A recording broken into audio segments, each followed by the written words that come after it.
going on, everyone? My name is Ollelito and today we have a brand new video on my channel where I will be showing you the best tactics on FIFA 23.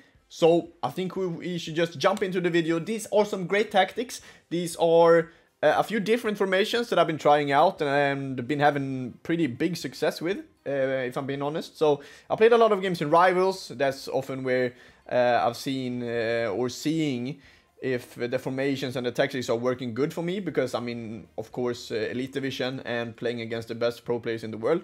So yeah, let's just jump into the video. As you see in the background, we are currently sitting at 560 skill rating in the Division Rivals, which is pretty decent. Everyone is starting on 500 and we gained 60 points then. And of course, I mean, my team is pretty insane as well, you know, so that's helping me a lot, not gonna lie. I mean, we have Van der Sar, Hakimi, Lucio, Van Dijk, Mendy, Ginola, Valverde, Touré, Neymar, R9 and Mbappe. And I think the best players in this team is probably like Ginola. I think he's amazing. I'm actually not going to say R9 because Ginola is better than R9 in my opinion. And then we also have Yaya Touré, who is a beast. He's just dominating the midfield.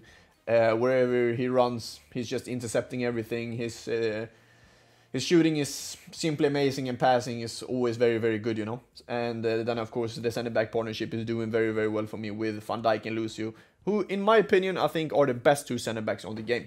But if we're jumping right into it, then we will be starting with our 4-2-3-1 formation. And I think that's the one that I've been playing the most recently. I was playing 5-back a bit. I wanted to try that out, but I had success with it. I was doing well in Rivals and in some pro tournaments, but in general, I think 4-2-3-1 is the most natural formation, and it's just very, very balanced, you know, good in defense, good in attack. And if you're really good with skilling, etc., you will be able to create a lot of chances with the 4-2-3-1. We're starting with balanced on defensive style. I don't want to have anything drop back, constant pressure, press off the possession, also pressure on heavy touch. I just want to have it balanced. Then we have width 42. I don't want my team to be like too wide. I want them to be like pretty compact to be able to keep the defenders in a tight line when I'm defending. And depth, I'm trying to use 62. I still want to pressure play with my CMs and of course a bit with my cam also, which in this case is going to be Ginola. And for build-up play, we have balanced and direct passing. Direct passing is good because it actually have the strikers getting a running behind all the time and creating a lot of space for other players to get into the other space that the striker is creating, basically. We have Mbappe on the wing, we have Neymar on the wing, and then we have Ginola as cam, you know. So we have very, very good players. And balanced on this one is basically because build-up, I always want to keep it balanced, you know. Build-up play has been one of my strength, I guess, the last kind of years. I've been very, very good in build-up play, and I'm always keeping it very, very balanced when it comes to it. In width, I just have 50, just very, very basic. And then players in box, I have 5. Corners and free kicks too, and that's basically because I don't want to get countered so easily.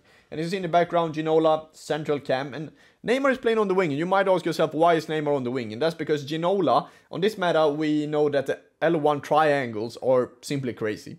And Ginola is so much faster and so much more physical. So when he's getting these through balls in behind, he's actually just bullying away the defenders. And Neymar is not really doing that, you know, because his physicality is very, very poor. And his pace is not, he's not the quickest, and especially when he's playing versus center backs that has the lengthy body type style as well. So if we go into instructions, we play getting behind on R9 for him to be able to create space in behind. On Ginola, Neymar and Mbappe, I just have come back on defense for all of them. The thing you can have on the left cam and the right cam is you can actually get this one, get into box for cross. That means that if Mbappe has the ball on the right wing, Neymar is coming into the box, like on the second post, to be able to maybe score a goal. So I know that a lot of pro players play getting to box for cross, but I'm just keeping it balanced, if I'm being honest. Yeah, Touré and Valverde, they have cut passing lanes, stay back while attacking, and cover center. I just want to have them in the middle and then be able to basically defend with them. I want them to stay back, but I also want them to join the attack sometimes. But then I'm just pressing L1 to be able to, for them to make a run going forward.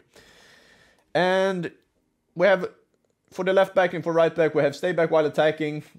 But the thing I have on my left and right back that not a lot of pro players have is that I actually have overlap. And that's because I want them to sometimes come up a bit higher up the pitch, and I want them to overlap on the winger. I don't want them to be inverted, as you see here. That means that they're going on the inside of Mbappe. I don't want them to be in the middle of the pitch. I want them to go on the outside, to be able to create that space for the wingers to do whatever I want to, basically. That was my 4-2-3-1.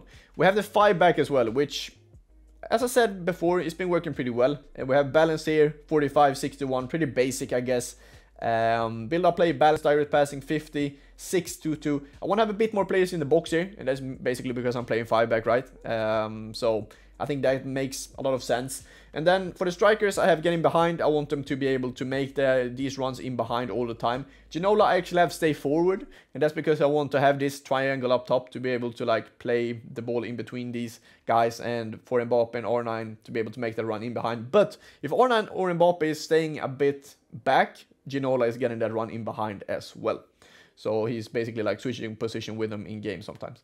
For Yaya Touré and Valverde, I just have stay back and cover center, mainly because I still want to have them in the middle of the pitch, and I don't want them to be too offensive, you know. Yes, and for the left wing back and for the right wing back, we have Hakimi and Neymar to join the attack and overlap. And that's basically because in the 5 back, it's very, very important for the wing backs to make runs in behind, because you want to be able to have the ball a lot on the wings. And that's basically because in general, it's basically the biggest strength that the 5 back has when it comes to like the offensive threat, you know. The wing backs are actually making very, very good runs, and that's basically why the 5 back is very, very good on this game.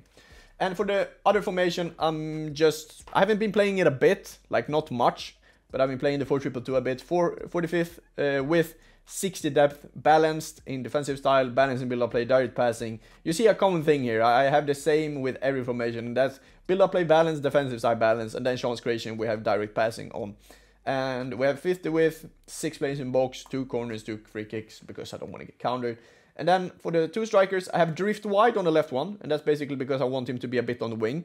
And then we have getting behind for R9 and come back on defense for both, to keep the middle of the pitch very compact. For the left cam and for the right cam, I just had them on comeback on defense. Again, you can have get into box for cross if you want to. I'm not using it, but if you want to, you can. For the CDMs, I have stay back for Valverde, cut passing lanes and cover center. And for Yaya, I have him on balance. That's because I want him to be a bit higher up sometimes, to be able for him to get into shooting opportunities, you know, because his shot is very, very good on this game. For the left back, we have stay back while attacking and mixed actually. And for the right back, we also have stay back and mixed attack. So no overlap on this one, just stay back. That was all my instructions for FIFA 23. Please leave a like on this video if you enjoyed it. Don't forget to subscribe, turn on notifications, and I'll see you in the next one. Thank you so much. Bye-bye.